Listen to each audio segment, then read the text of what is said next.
paz do Senhor, meus irmãos, sejam todos bem-vindos ao nosso EBDcast, para a glória de Deus. Estamos aqui para ensinar hoje, estudar com você, a lição de número 5, que traz por título Uma Igreja Cheia de Amor. Se prepara aí, porque hoje a aula vai ser uma bênção. Já manda a paz do Senhor todo especial para o nosso pastor presidente, que sempre que possível está conectado conosco, o pastor Carlito Machado Fiel, juntamente com toda a diretoria. E hoje eu disse a vocês que estaria sendo convidado para estar aqui ministrando essa aula, ele, o nosso pastor. E veja que ele é pastor da igreja que é chamada de Monte Cristo, congregação no Monte Cristo. E uma igreja cheia de amor, tem um povo lá abençoado. Por isso foi escolhido para estar conosco hoje. A lição número 5 vai estar pastor Cylon. Uma igreja cheia de amor. Seja bem-vindo. Muito obrigado, meu pastor Giovanni. Uma alegria enorme estar aqui. Eu já quero aqui saudar todos com a paz do Senhor, saudar você que está em casa. Eu não posso deixar de também saudar o meu pastor presidente, um pastor que muito nos ensina, nos dá oportunidade como essa. Quero também saudar toda a equipe técnica, a pessoa de Melk e todos aqueles que fazem parte dessa equipe junto com ele. Muito obrigado, meu pastor. Também quero saudar também a congregação do Monte Cristo. Monte Cristo, que é uma congregação que muito me ajuda, muito me ensina. E assim, a gente só fica muito mais apaixonado pela obra de Jesus em estar em uma igreja maravilhosa como essa. Muito obrigado, meu pastor, pela oportunidade.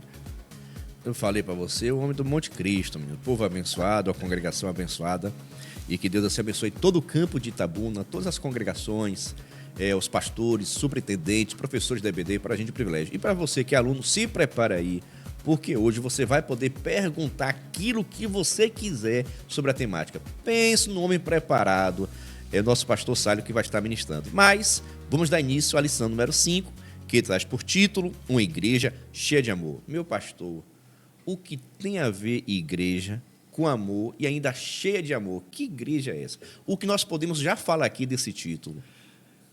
Com a sua pergunta, eu já me encontro aqui nessa introdução, porque o comentarista, ele é interessante que ele já começa dizendo o seguinte: numa igreja genuinamente cristã. E aí eu fico pensando, por que ele traz essa ideia de genuíno? Existem cristãos que se vestem como cristão, se posicionam como cristão, falam como cristão, mas não são genuínos? O que vai fazer essa diferença? O que mostra para Deus se ele é genuíno ou não? Eu acredito que tem totalmente a ver com a sua pergunta, até porque a lição nos ensina sobre o amor. Então, o amor pode ser assim um tema, pode ser não, é um tema central que vai diferenciar quem é genuíno e quem não é. Então, a pergunta que não quer calar. E aí, meu irmão, como é que está seu amor? Deixa aqui nos comentários. Texto áureo da nossa lição.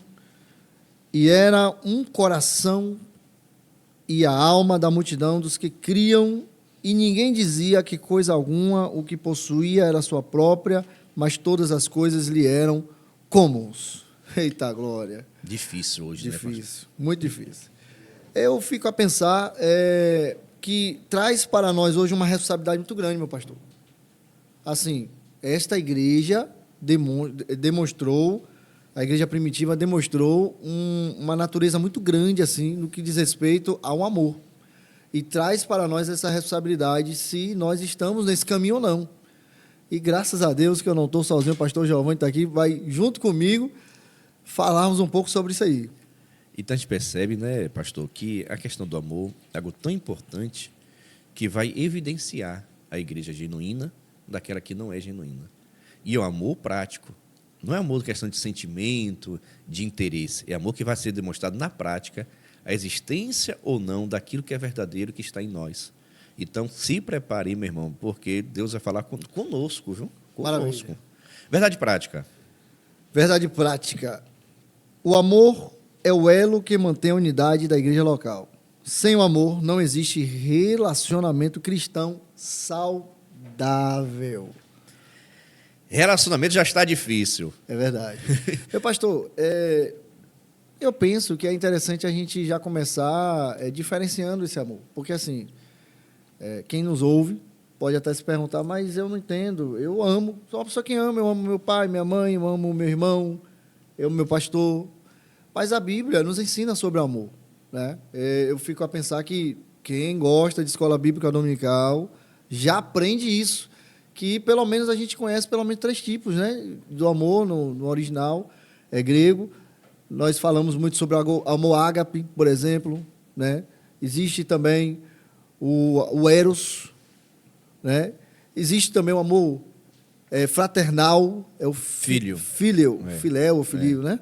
Então, assim, claramente, nessa lição, deixa muito evidente do que o comentarista está trazendo para nós, é que nós temos que ter esse amor que vem de Deus, esse amor ágape. Tem até uma referência, eu posso citar? Pode ficar à vontade. Em Romanos 5,5. E a esperança não traz confusão, porquanto o amor de Deus está derramado em nossos corações pelo Espírito Santo que nos foi dado. Também tem uma outra referência na primeira carta do apóstolo João, capítulo 4, verso 8. Aquele que não ama não conhece a Deus. Por quê? Porque Deus é amor. Então, nessa introdução, eu penso que é muito interessante nós entendermos que você pode até amar as pessoas que estão ao seu redor, mas este amor que vem da essência do próprio Deus, sem ele, a gente não consegue este elo, como está aqui na verdade prática. Já aproveita a oportunidade aí, abra sua Bíblia, por gentileza, faça a leitura em casa, porque nós ganhamos tempo, vamos estar pulando, mas está em Atos, capítulo 4, versículo 32 a 37, fique à vontade. Agora, meu pastor, nessa introdução, eu sei que o senhor já está aí, está coçando aí, porque Deus já colocou algo no coração forte aí com relação a essa introdução. O que nós vamos estudar nessa lição? Quero citar essa parte que diz assim, o amor, contudo, não é um mero sentimento humano, né? Em vez disso, ele é a expressão máxima da graça de Deus que foi derramado abundantemente nos corações daqueles que creem em Jesus. Nós vamos estudar sobre o exemplo dado pela igreja primitiva e a expressão que eles tiveram de forma comum entre todos os irmãos e o que fez a diferença entre eles, que foi um amor que não era um amor humano. Ou seja, então esse amor vem de onde? Se não é humano, só pode ser vindo de quem? De Deus. Perceba, nesses dias, pastor, eu estava estudando um pouco e com relação à questão de sentimentos, né? E esse amor que nós estamos, como já foi até dito, e nós vamos estudar, não é amor como sentimento. Que amor como sentimento, você se consegue amar se a pessoa cuidar de você. O amor como sentimento, se a pessoa começa a lhe desprezar, automaticamente você tende a se afastar dessa pessoa, porque não é correspondido. Porque o amor, enquanto sentimento, você depende também do outro para continuar a amar. O amor que vamos estudar hoje é o amor de Deus derramado em nossos corações, para que nós possamos cuidar, zelar, preservar o nosso irmão, independente de quem seja ele. Até porque esse amor que é derramado nos corações, nós devemos amar até quem não gosta da gente. Nós temos algumas referências, né? Podemos citar até mais logo, mas, por exemplo, quando fala sobre o dom, né? O dom em Gálatas, por exemplo, demonstra muito bem isso. Não é algo, como está na própria lição, humano. Ou seja, não depende de uma certa reciprocidade. Eu só vou fazer se alguém fizer por mim. Quando ele vem de Deus, e o próprio texto áureo da Bíblia nos ensina muito bem isso, né? Quando diz assim, porque Deus amou o mundo. O que a gente tinha a oferecer para Deus? Nada. E por que Ele nos amou? Né?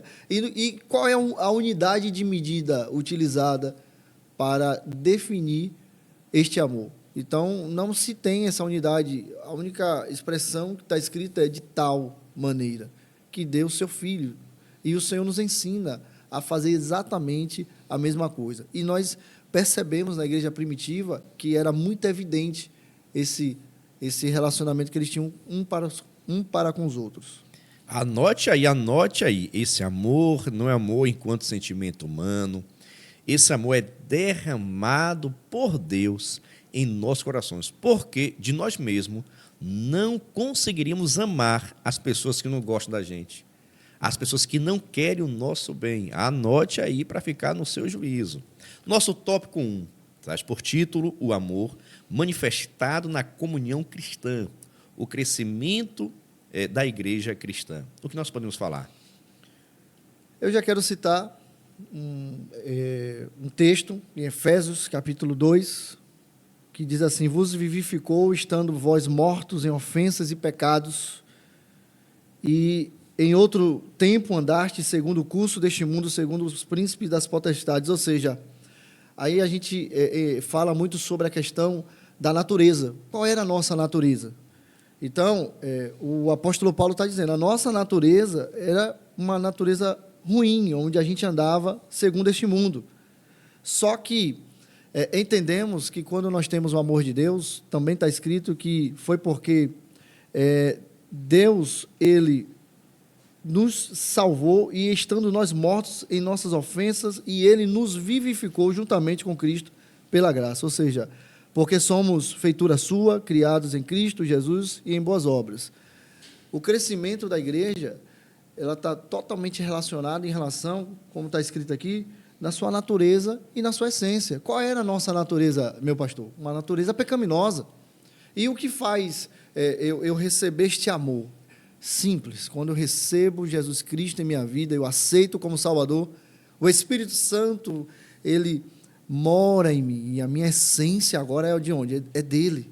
E essa essência me faz amar, essa essência me faz crescer. E por esta razão a igreja crescia. E não era crescer de qualquer jeito. Tem pessoas que acham, eu quero até direcionar essa palavra para você, e assim, com todo respeito aos líderes, aos pastores, que crescer, por mais que aqui fala sobre uma grande multidão, mas não é simplesmente números ou pessoas, é crescer com uma natureza diferente, uma essência diferente, uma essência que é do próprio Deus. Você quer crescer com a igreja? Entenda, somente Cristo, oh glória, através das nossas vidas, faz com que a gente tenha uma natureza redimida pelo seu sangue. E aqui a gente consegue perceber que o crescimento da igreja foi tão rápido, porque inicia com 120, orando, que receberam o batismo no Espírito Santo. De repente, menino, no primeiro mês, já passou de 8.000. Pensa agora as necessidades que não tinham, o desconhecimento, porque hoje, praticamente hoje aqui no Brasil, falando questão de Brasil, muitas pessoas já conhecem o Evangelho. Já foi até cristão, então já existe um conhecimento maior do que é cristão, do que é crente, que faz, não faz, Mas, no entanto, nesse início, ninguém tinha um conhecimento. Aí aceita 8.000 pessoas. Como é que essas 8.000 pessoas vão ficar na igreja? Não tinha lugar nem para congregar. O que fazer? Olha os desafios aí chegando agora, os desafios do crescimento. Esses desafios, digamos assim, até hoje, nós precisamos lidar com isso. Eu quero até destacar aqui a preocupação do nosso pastor presidente, e é importante que você entenda isso. Como Deus está crescendo, proporcionando este crescimento na nossa igreja, através da vida do nosso pastor. E quando nós estamos em um período, por exemplo, de festividade, nós não conseguimos mais comportar as pessoas no templo. E aí, olha a necessidade da gente... Eu sei que eu estou fugindo um pouquinho, mas eu já volto. Não, mas está dentro, fica à vontade. Da gente entender essa visão do nosso pastor em relação ao nosso centro de eventos. Porque os desafios em relação ao crescimento sempre existiu lá na igreja primitiva e existe até hoje. Imagine a questão social, imagine a questão das dificuldades que um tinham ou outro tinham, imagine os apóstolos lidar com isso.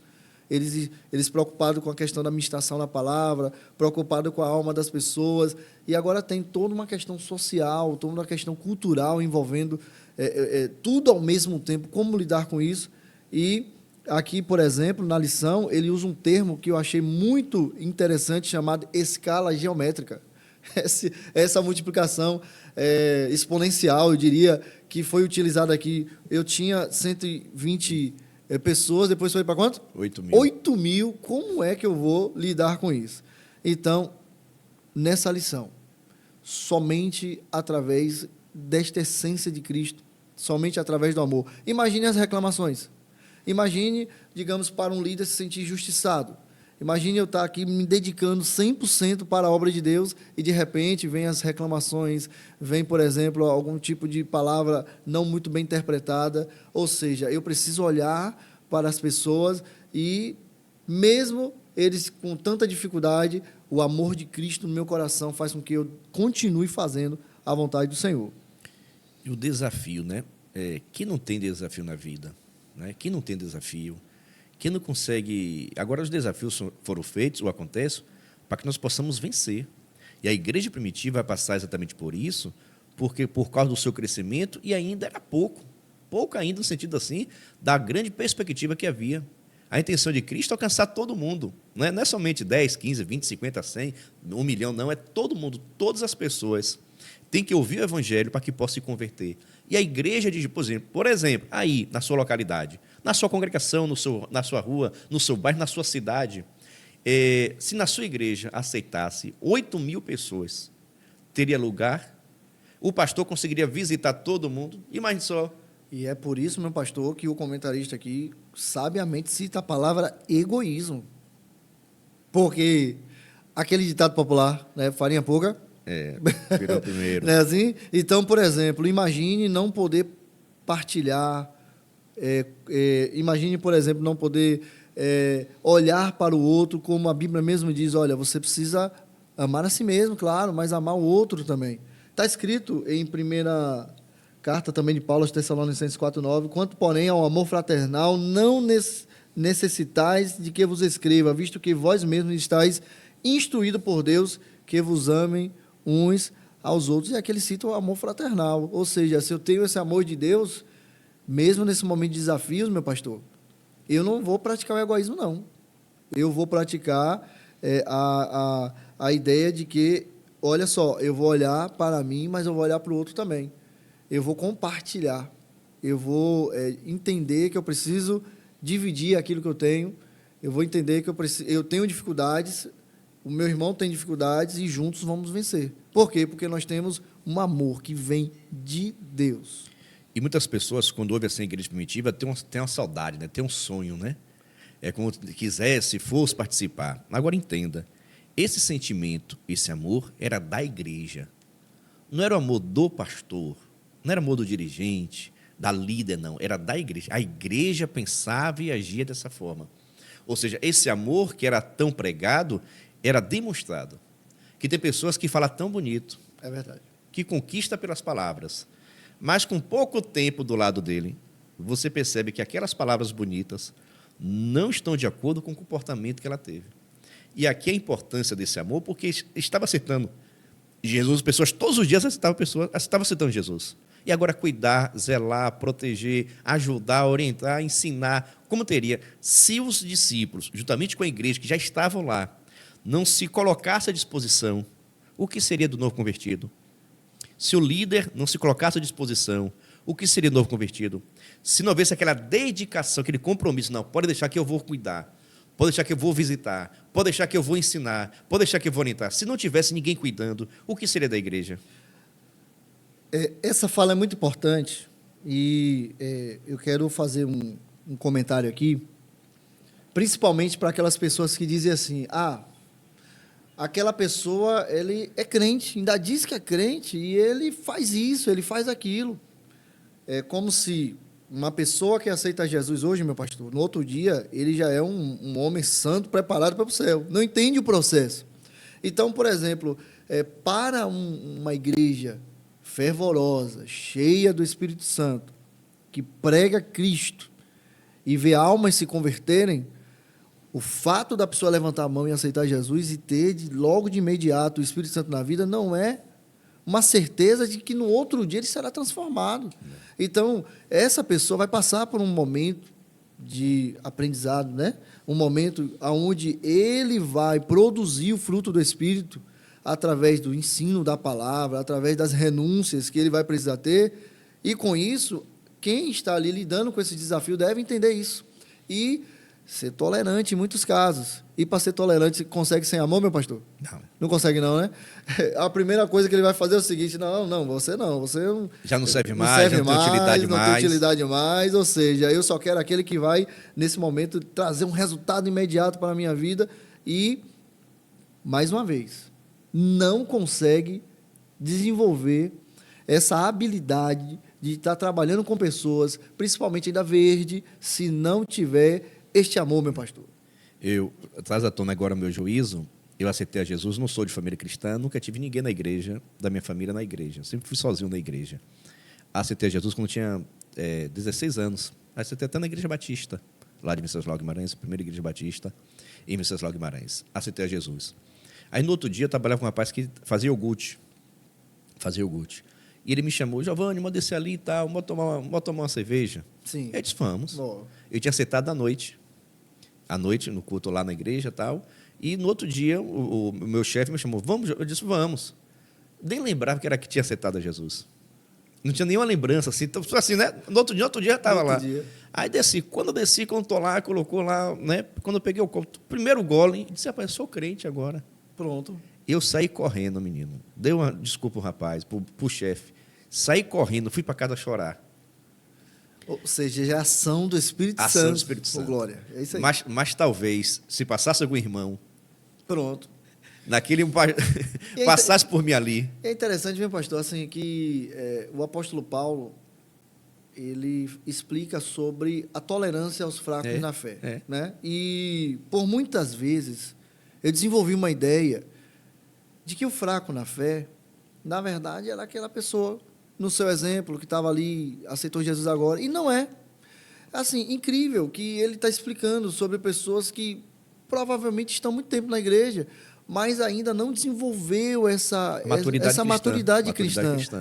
Esses se manifestam como fracos na fé e aqueles que já têm uma maior, digamos assim, maturidade, precisam tolerar isso e entender que aquele irmão ainda está em fase, está amadurecendo. Quantas vezes, por exemplo, me recordo também, eu sempre me achei um pouco precoce na igreja. Hoje eu não vejo precoce não, porque quando eu vejo esta geração, né, que está dando show, vindo, né, com muita vontade, com a idade que estão, eu vejo que, na minha época, Jesus usou de misericórdia em minha vida. Então, mas as cobranças naquela época eram diferentes.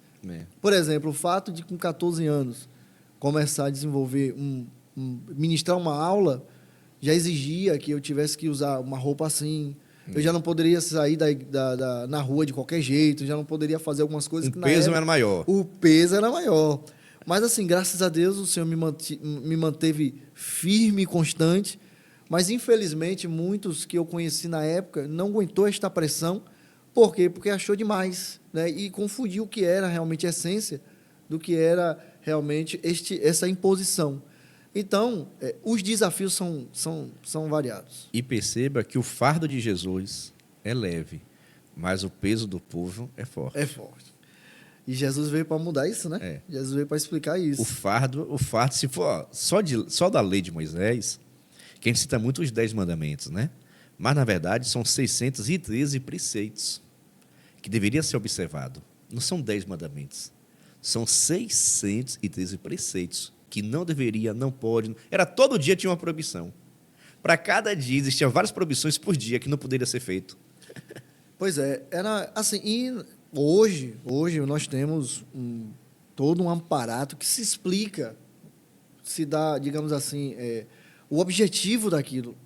Antes não tinha como, e o próprio Deus entendeu que naquele momento eles só precisavam obedecer.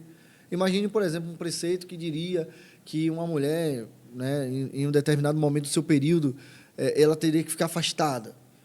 E usava como termo para não se contaminar. Se fôssemos pegar isso hoje, chamaríamos de uma vigilância sanitária. Né?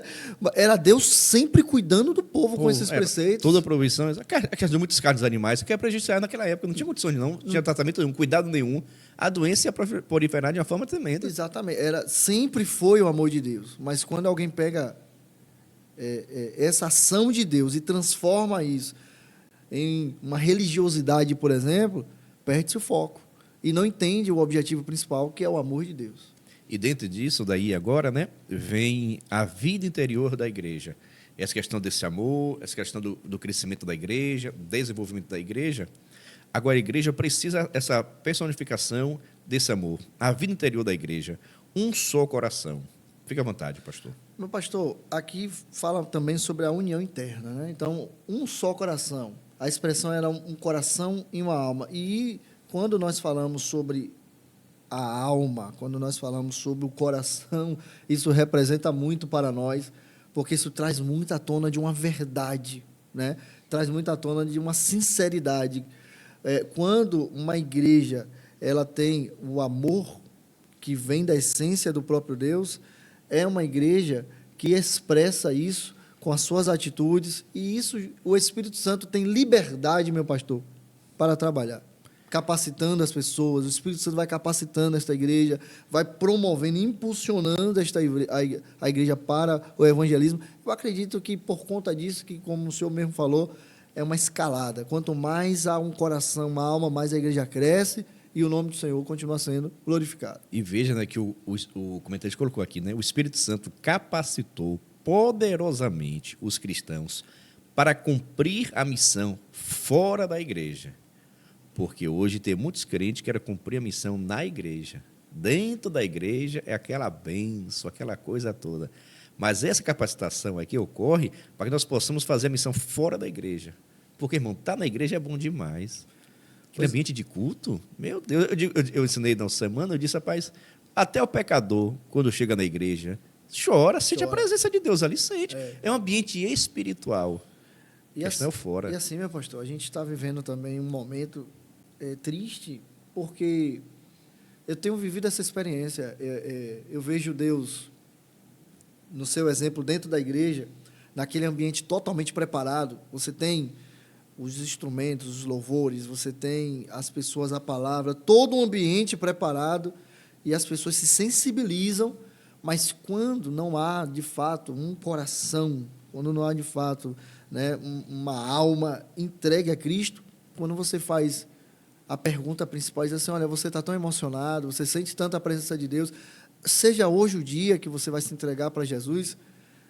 Em alguns casos, você vê uma batalha, assim, as pessoas lutando para aceitar, e você vê uma batalha espiritual para aquela pessoa, não consegue sair do lugar, mas tem pessoas que simplesmente, de forma consciente, dizem, não quero Jesus agora. Ou seja, eles querem sentir a presença, a emoção. Como se pagar uma dívida. Tem gente que vai para a igreja que fosse pagar alguma dívida. Eu já fui na igreja hoje, meus pecados que eu tenho já estão perdoados, só pelo ato de ter ido. E mesmo tendo consciência de que a sua negação representa muito, né? É o preço da sua alma. Mesmo assim, dizem não. É uma coisa absurda. E a gente toma bastante cuidado com isso, com a nossa vida mesmo, a missão para cumprir. Porque ser crente na igreja, dentro da igreja, ser cristão, é bom demais, é uma área espiritual. Agora, toda a questão do verdadeiro cristianismo é após o culto. Tem até o hino aí, né? Depois do culto. Depois do culto você vai ver. Eu não sou cantor, não sei cantar nem parabéns, viu? Deixa o negócio quieto. Porque depois do culto é que você vai ver realmente essa presença que você sentiu, essa graça que você sentiu, vai fazer você fazer o quê? Qual vai ser o comportamento que você vai ter, a sua atitude, o seu cuidado? Quando vê uma pessoa aceitando a Jesus, o que é que você vai fazer? Qual vai ser a sua atitude? Quando você vê um novo convertido, o que você faz? Já leva uma Bíblia, dá de presente? Já compra uma roupa e dá de presente? Ou começa, vou ver se no outro dia ele vai estar na igreja? Isso tudo é posicionamento que a igreja deve ter. É por isso que no tópico 2, o comentarista colocou aqui, olha, o amor como manifestação da graça, manifestação do Espírito. O que nós podemos acrescentar aqui, meu pastor? É muito vasto todo esse tópico. Eu fiz um destaque aqui, se o senhor me permite, sobre contudo o Espírito opera no ambiente onde há comunhão entre os irmãos. Em todo esse tópico, quando fala a graça como manifestação do Espírito, eu quero destacar que uma evidência muito clara nisso é a comunhão.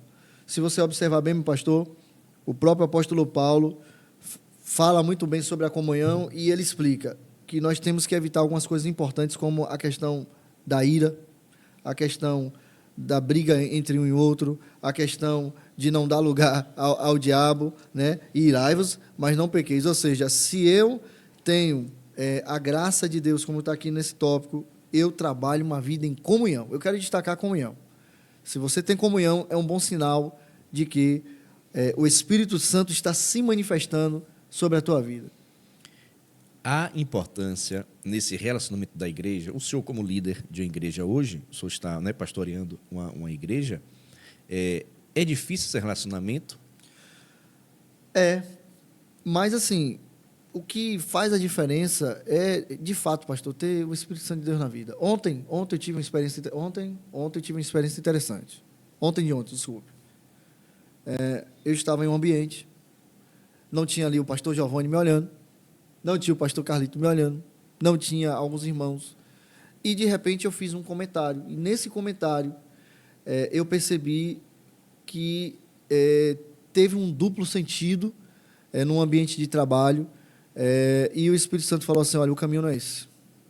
Ali eu percebi que, na hora, eu precisava entender a motivação do meu comentário. Ou seja, se tem amor de Deus, se tem a graça, se tem o Espírito Santo na igreja, o que acontece?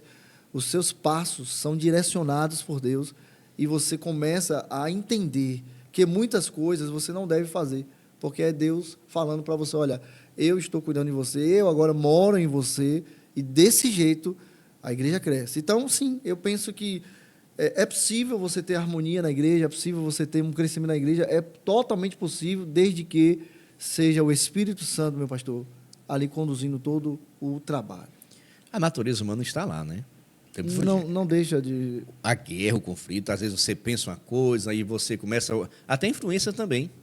O meio de você estar inserido, o diálogo que está inserido, as pessoas que estão inseridas com você, acabam influenciando muito seu comportamento, seus pensamentos. E tem coisa que fica escondido lá no coração, que até porque ele não pode falar tudo. E fica escondido no coração que às vezes a própria pessoa não sabe. Olha, pensa comigo, eu tenho uma pergunta para você refletir. Quando, por exemplo, Jesus falou assim, Pedro, é o seguinte, você está dizendo que vai morrer por mim, né? Sim, Senhor, eu vou mesmo. Mas eu lhe digo que você vai me negar. A minha pergunta é, Pedro estava falando no coração dele a verdade ou não, quando ele diz assim, eu, se necessário for, eu morro por ti? Creio que sim. Eu creio totalmente. Essa ideia de que ele estava ali meio que fingindo, eu não acredito nisso. Ele estava sendo sincero. A questão toda é que ele não se conhecia de verdade. Deus sim, Jesus e na hora sim. da luta... E isso é um exemplo claro para nós. E isso nos surpreende. Porque tem pessoas, pastor, que acham que já estão prontas. E sempre nós estamos em evolução. Sempre nós estamos melhorando.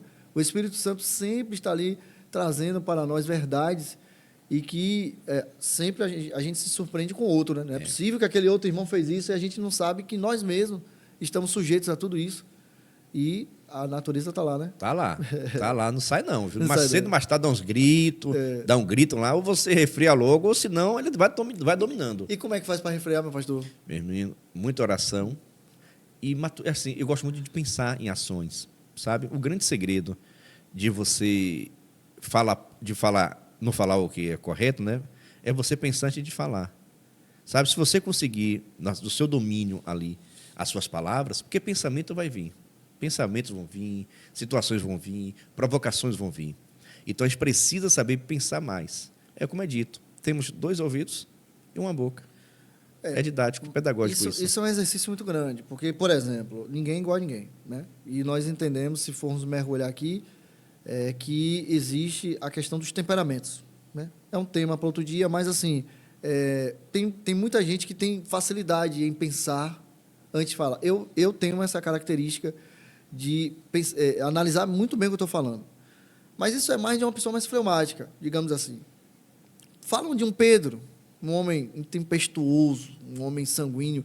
Pergunto se eu tivesse naquele barco com Jesus, se eu teria coragem de dizer assim, é o Senhor mesmo? Manda eu ir aí ter contigo sobre as águas. Quem faz isso é alguém que fala mais e pensa menos. Porque quando Jesus diz, opa, gostei do desafio, pode vir, e ele vai, aí ele se dá conta, olha o que eu falei.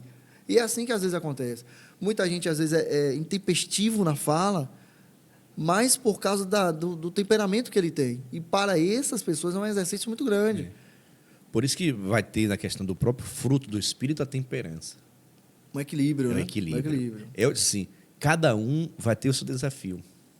O não guardar raiva. Isso. Né? Não guardar ira, não deixar guardar, porque é uma tendência dos outros temperamentos. Exatamente. Então, cada um vai ter um calcanhar de Aquiles. É o que o Senhor diz, né?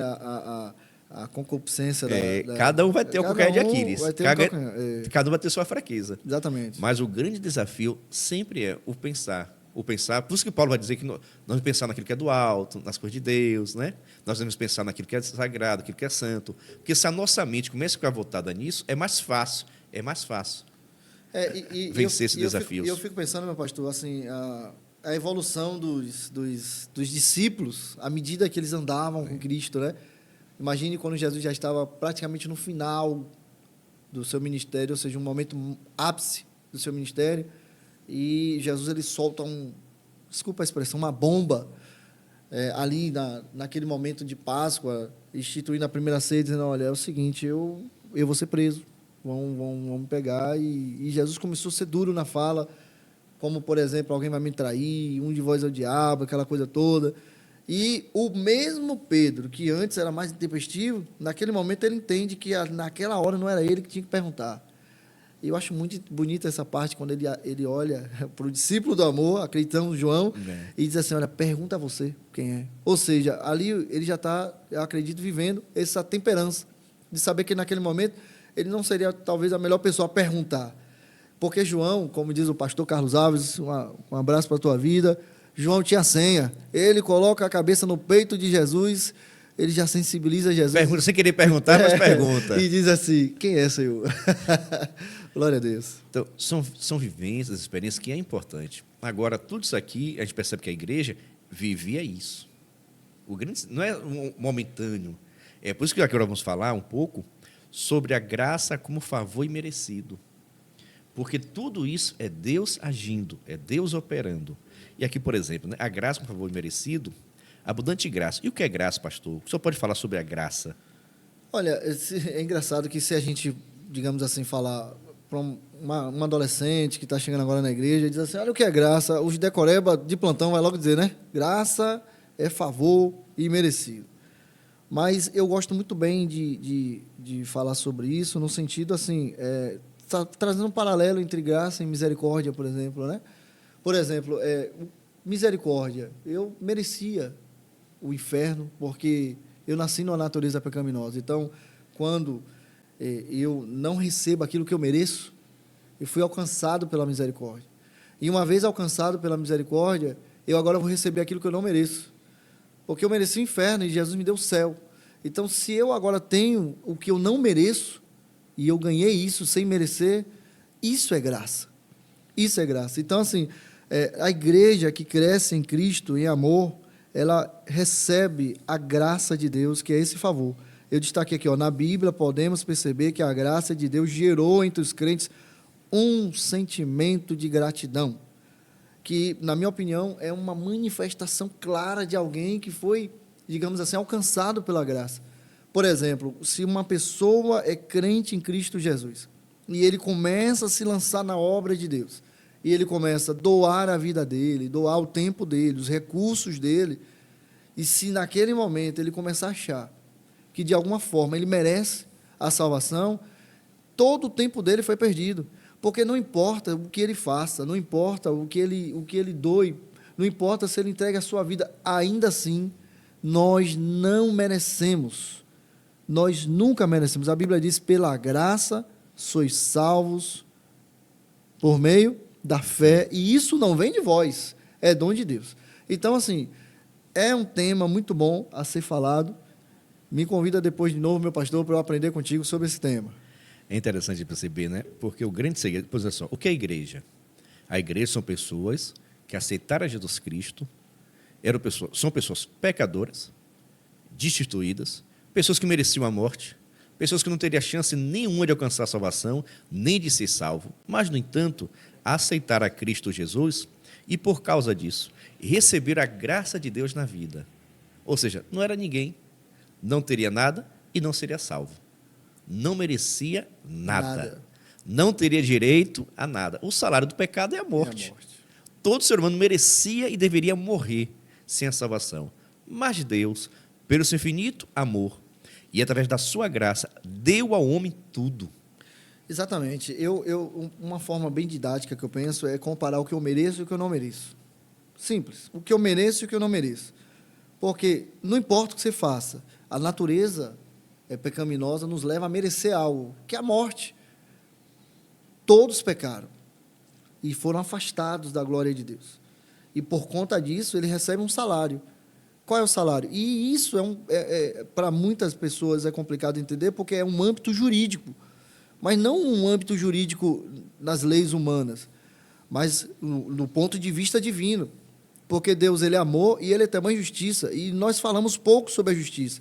E a justiça de Deus nunca deve ser comparada à nossa. A nossa é falha. A justiça de Deus é perfeita. E se alguém, digamos assim, se afasta de Deus por justiça, ele deve morrer. Então, essa é a questão do que nós merecemos de fato. Mas quando Jesus, por amor, Deus, por amor, envia o seu Filho, mesmo nós sem merecermos, e aí ele cumpre essa justiça. Como? Ele diz assim, olha, eu não posso me desassociar porque eu sou justo. Então, se alguém pecou, alguém tem que pagar. Quem vai pagar? Alguém que tenha condição de substituir esse momento com o pecador. Jesus vem, morre por nós, e esta morte paga esta dívida, do ponto de vista jurídico, equilibra a balança. E agora o próprio Jesus diz assim, pronto, eu posso salvar quem eu quiser. Eu posso salvar quem eu quiser. E ele nos dá uma condição. Eu salvo aqueles que me aceitam. Eu salvo aqueles que se arrependem. Então, se eu só preciso fazer isso, me arrepender dos meus pecados, aceitar a Jesus como Salvador, e ele me dá esta graça, esse indulto, oh glória. Ele diz assim, olha, eu posso tirar você do inferno porque eu paguei a dívida. Do ponto de vista divino, está tudo certo. Por quê? Porque aí há uma justificação.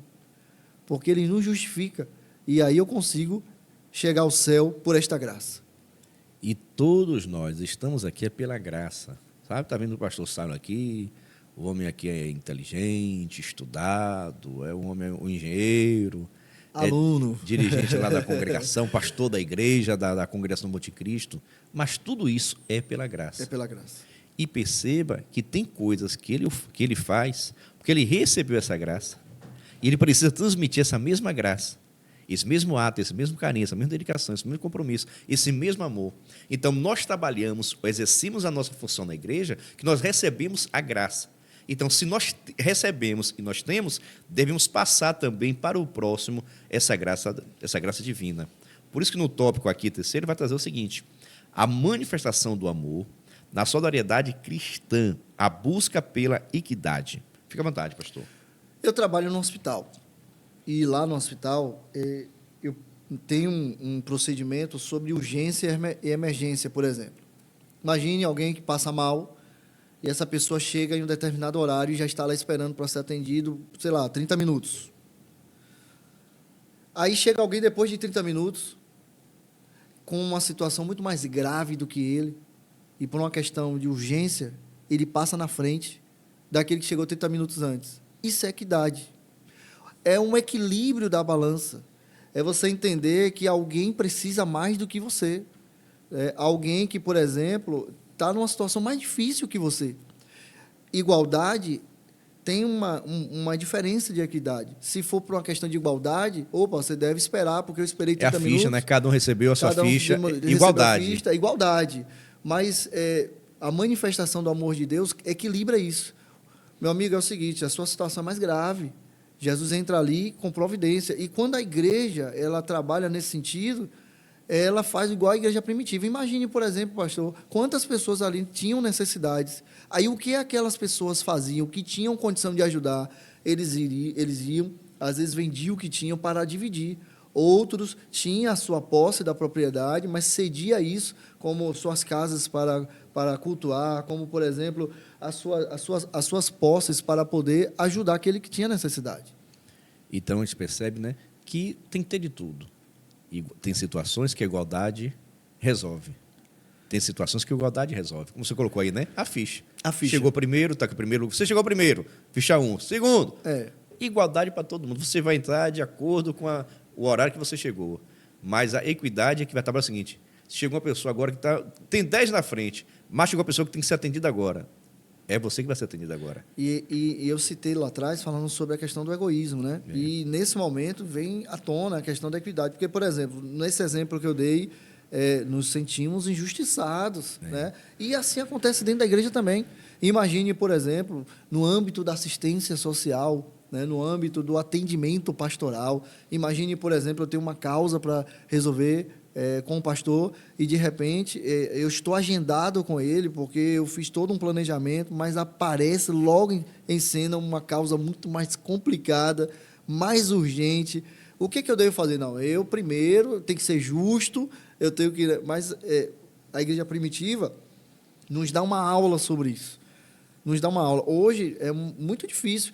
E a gente tem aquela máxima, né, pastor? Que do Deus abençoe. Digamos assim, olha, eu sei que você está passando uma dificuldade, mas Deus abençoe, Deus vai abrir a porta para você, né? Deus vai fazer tudo na sua vida, vai em paz. Ou seja, não é bem assim que a gente aprende. A ideia da gente distribuir, da gente dividir, da gente se colocar no lugar do outro. E eu vou trazer aqui, veja só, né? Vê agora no meu juízo, pastor, a questão é a seguinte, mas isso com muita sinceridade, sabe? A equidade tem que ser com muita sinceridade, porque não é favorecer quem favorece você. Não é botar quem estava atrás, botar na frente porque querer colocar, porque às vezes é afinidade, porque às vezes é parente, porque às vezes é amigo. É dentro realmente da sinceridade. É o que havia muito na igreja. Era algo verdadeiro. Que no nosso sistema humano, né, tem gente que está na fila, primeiro, segundo, terceiro, mas depois chega o conhecido, só porque é conhecido, Pois é. já coloca logo na frente. Não é esse o princípio cristão, não. E é o que mais acontece, né? Às vezes a gente até, digamos assim, cai nessa armadilha no dia a dia. Sendo muito honesto, isso acontece Acepção de pessoas, com né? muitas pessoas, inclusive com a gente, porque sempre vamos ter uma tendência a colocar a nossa necessidade como prioridade, não é isso? Então, por exemplo, se eu tenho pouco horário do almoço do trabalho, eu achar que por conta disso eu tenho que passar na frente de todo mundo, mas eu não vou querer saber, por exemplo, a necessidade do outro. E, assim, é uma situação que, de fato, o próprio Deus vai nos ensinando sobre isso. Não, olha, preste atenção. Não é fácil, não estamos falando que facilidade, Não é fácil, não. não. Mas nós estamos aqui lidando com Deus. Deus sabe toda a verdade e toda a mentira. Deus sabe toda a falsidade. Então, quando nós lidamos com Deus, devemos estar conscientes que em tudo o raio-x dele passa. Exatamente. Em cima já sabe logo o que é certo, o que é errado. Não precisa nem, já sabe automaticamente a sua intenção. Que muitas das vezes nós podemos julgar a pessoa pela palavra. Agora, Deus sabe a intenção que está sendo feita. E essa intenção aqui, por exemplo, que vai ser compartilhada agora, no segundo tópico, né? Propriedades e compartilhamento. Por que as pessoas doavam, depositavam os pés? Isso é certo? É errado? E hoje isso acontece? Olha, eu não vejo acontecer como na igreja primitiva, mas sim, acontece, né? Nós ainda somos despertados por Deus, eu falo nós, a comunidade cristã, em detrimento a isso. O que eu vejo aqui que talvez falta um pouco, que eu cito, é a voluntariedade. Por exemplo, se eu e o senhor, os demais irmãos, forem tocados por Deus, seremos tendenciosos a obedecer. Você está ali no mercado, por exemplo, e aí, de repente, alguém diz assim, você poderia comprar uma cesta básica para fulano de tal, ou até o próprio Deus ministrar no seu coração, coloca uma cesta básica no seu carrinho, você vai fazer isso e vai fazer feliz. Mas a voluntariedade independe do chamado de Deus. É simplesmente você se colocar no lugar do outro, porque a sua natureza é assim. Então, imagine, por exemplo, você fala assim, rapaz, é uma questão de consciência. Deus me deu tudo. Deus me deu um trabalho. Deus me deu emprego. Deus me deu condição de estar aqui nesse mercado agora. Será que eu não posso comprar mais uma cesta para alguém? Aí, isso muda um pouco, porque é da natureza. Você não foi, digamos assim, provocado por alguém ou pelo Espírito Santo, mas você sentiu no coração de que você precisa ser grato a Deus. Eu acredito que a igreja primitiva estava nesse nível. Eu acredito que naquele momento não havia uma obrigatoriedade, nem a voz de Deus dizendo, venda o que você tem. Mas eu acredito que eles se sentiam, digamos assim, gratos a Deus pela graça que eles estavam recebendo, pela manifestação do Espírito Santo que estavam recebendo. E quando ele se sentiu assim, ele olhava para alguém que não tinha e dizia, olha, eu preciso de você comigo, eu preciso que você esteja comigo nesse momento, mas você não vai conseguir quando você estiver passando necessidade. Então, vamos fazer o seguinte, vamos dividir o que a gente tem. Eu acredito assim que essa voluntariedade que a gente vê em Davi, por exemplo, do rei Davi, né, quando ele decide construir o templo, sim, isso sim é algo que eu penso que precisamos cada dia mais melhorar. Recentemente até ouvi uma mensagem interessante nesse ponto aí mesmo.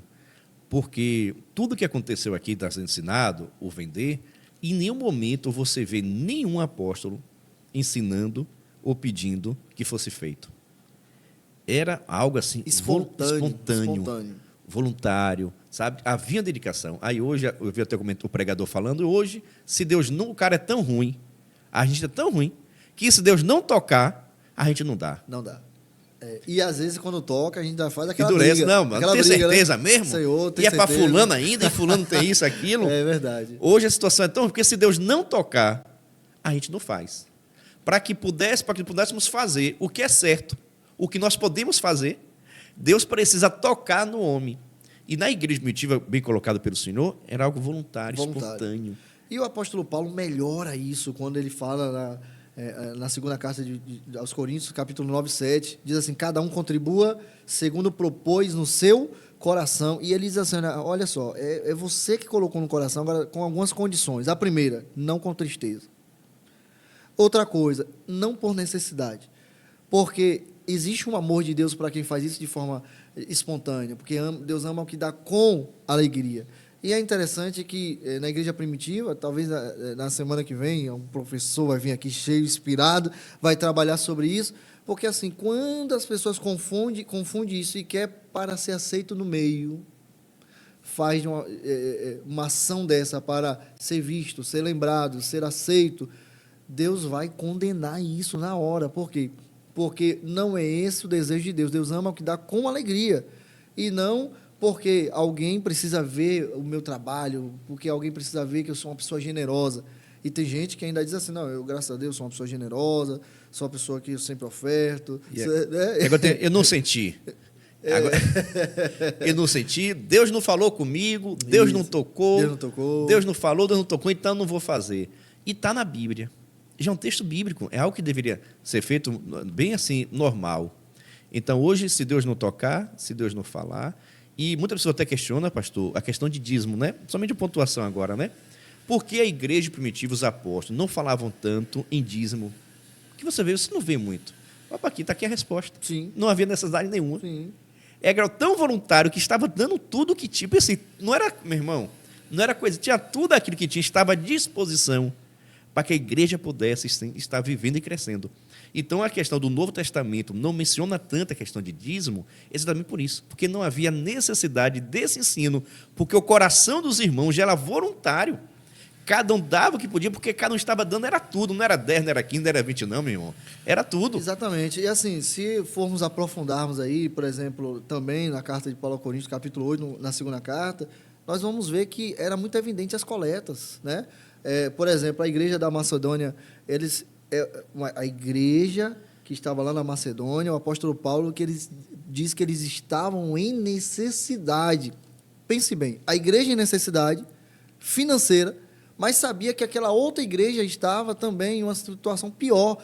E eles disseram, por favor, deixa eu contribuir, deixa eu fazer também. E está escrito assim, como em muita prova de tribulação houve abundância no seu gozo. Ou seja, mesmo eu luta em prova, tinha um gozo, uma alegria na alma em poder ajudar, coletar. Voluntário. E Deus honra isso, meu pastor. Eu tenho sido ministrado por Deus nesse tema já tem um tempo. Eu tenho refletido muito sobre isso, aprendendo. E, recentemente, conversando com o meu pastor Carlito também, ele me falou umas coisas interessantes sobre isso. E eu quero dizer que você, se você puder, né, trabalhe em Deus, em oração, pergunte a Deus, Senhor, fala comigo nessa área também. Eu fico pensando, meu pastor, se do nada eu chegasse aqui e dissesse assim, eu vou lhe entregar um presente aqui. Aí, talvez você dissesse assim, olha, por quê? Hoje é meu aniversário, hoje é o quê? Não, nada, só decidi entregar um presente para você.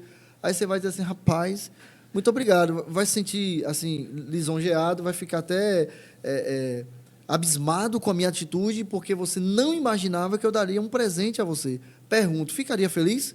Quem não ficaria feliz? Você não acha também que o próprio Deus se alegra quando eu decido dar um presente para Ele?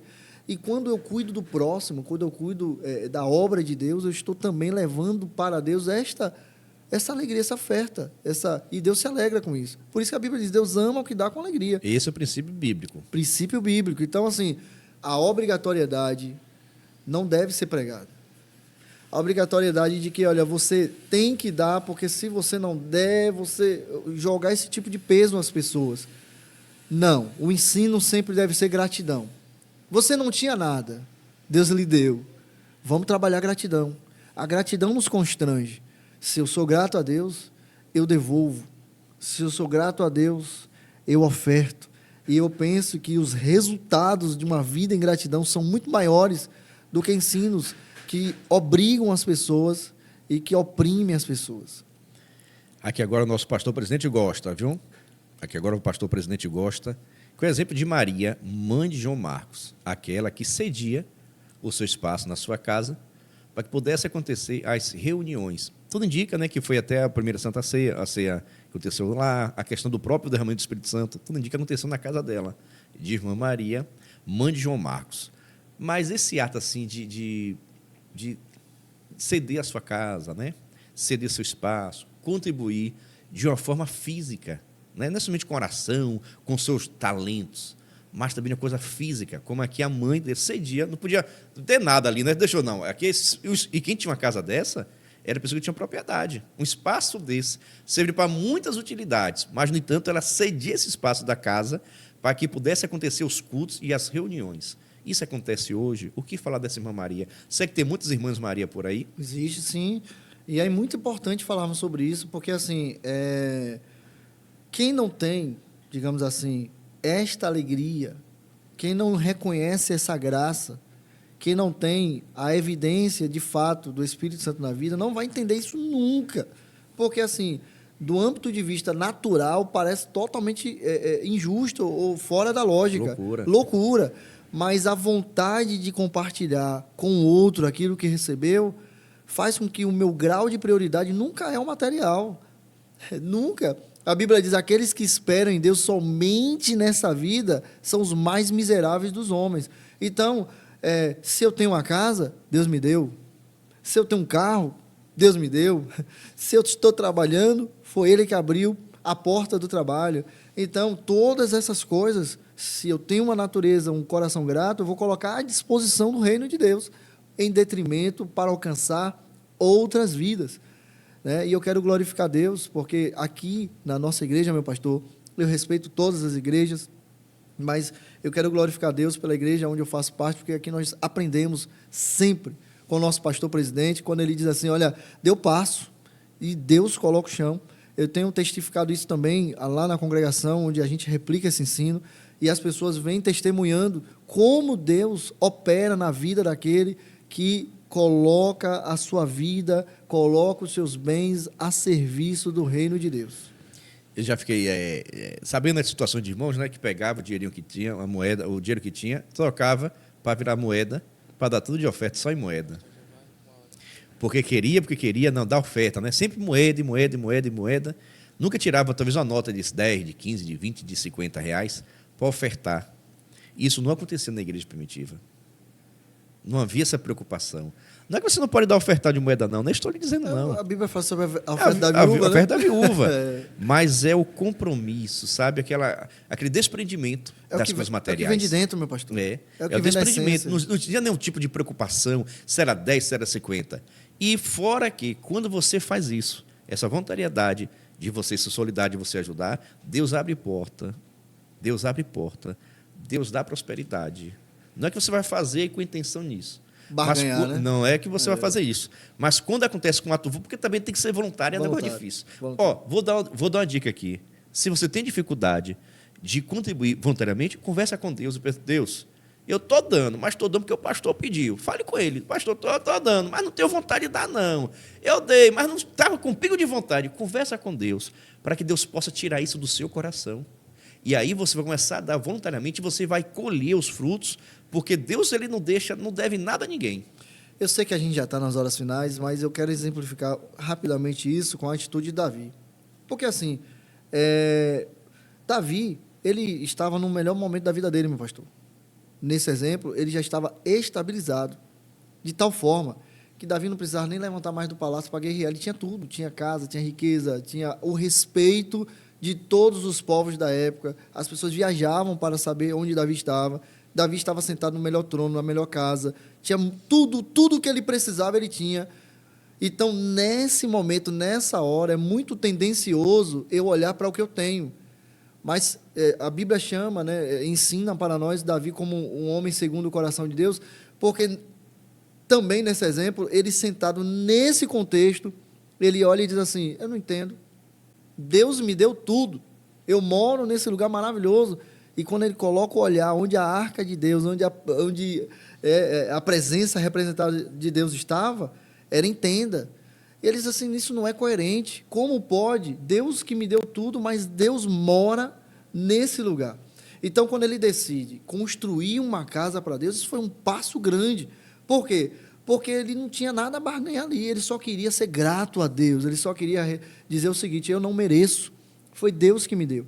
Isso foi tão forte para Davi, que quando ele conta isso para o profeta, eu penso, ficou emocionado com essa atitude, um coração como esse, que ele já liberou uma palavra, mesmo sem Deus ter mandado. Não, Deus certamente está contigo. O homem ali. Deus está contigo nesse projeto.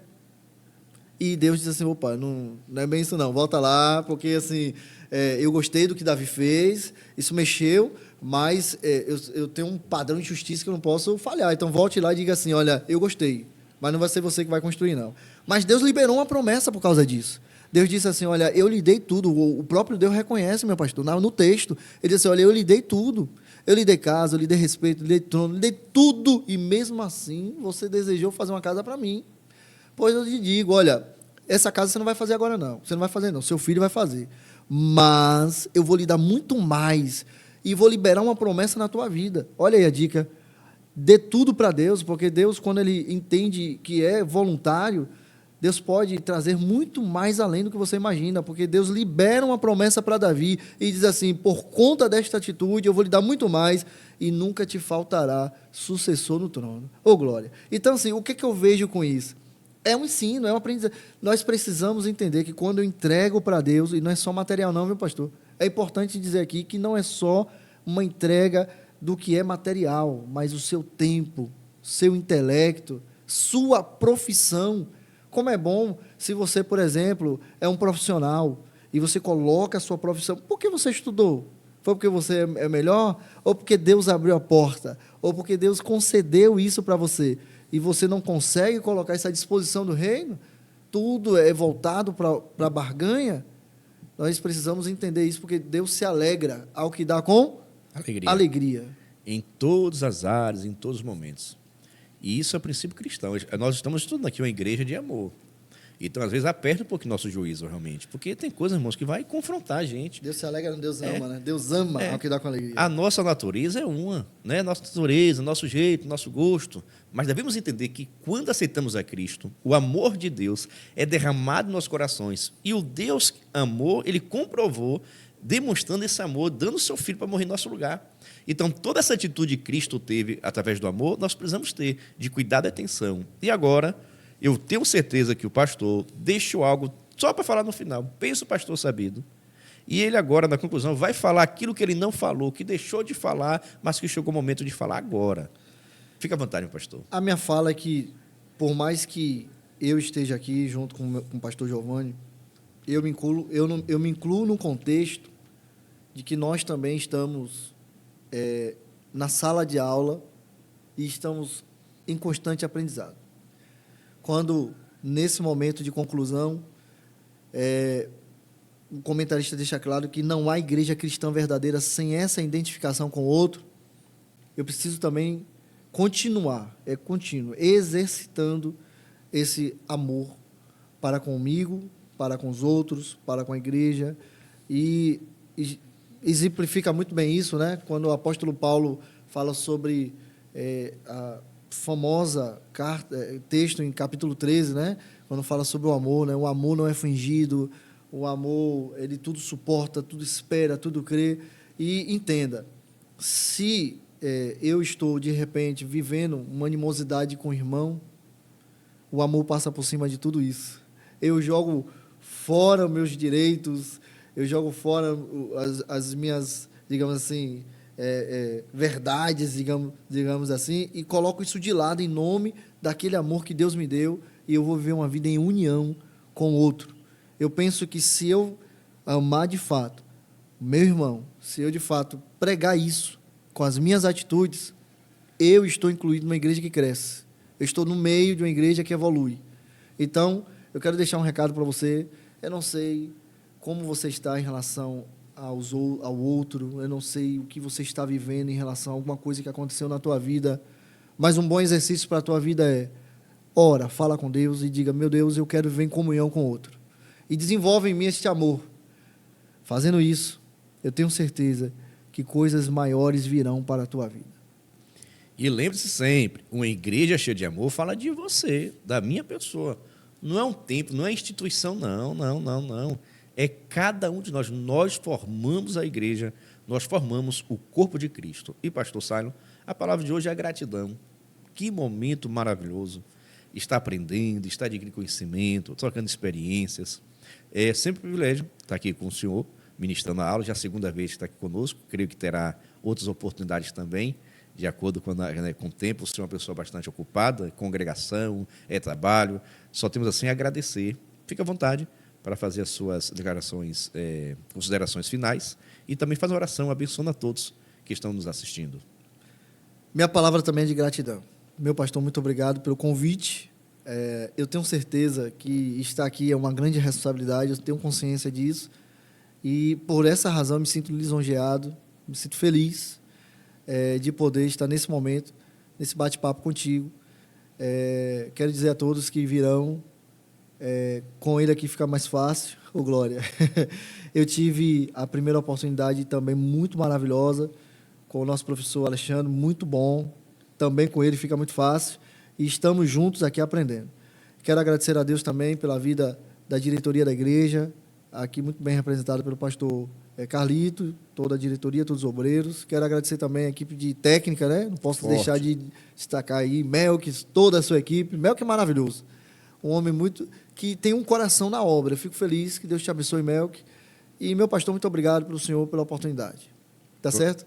Gratidão. Oração nos abençoa. Senhor Deus, muito obrigado, Senhor, por esta oportunidade. E que tema maravilhoso o Senhor me permitiu participar. Eu peço ao Senhor que todas essas palavras tenham um alcance, ó Deus, maravilhoso na vida de muitos irmãos, e que surja, Senhor, efeito, que o Teu Santo Espírito explique melhor cada palavra, em cada coração, porque eu creio, Senhor, que palavras como essa podem nos levar a um alcance maior, ó Deus, no reino de Deus, não só na minha vida, evoluindo a minha vida, mas também ajudando o outro, como a Tua palavra recomenda. Continua abençoando esse projeto, continua abençoando a vida do pastor Giovanni, toda a sua equipe. Muito obrigado por tudo, Senhor, e assim eu te agradeço. Amém. EBDcast da IEA de Itabuna é uma bênção. A paz do Senhor e até a próxima.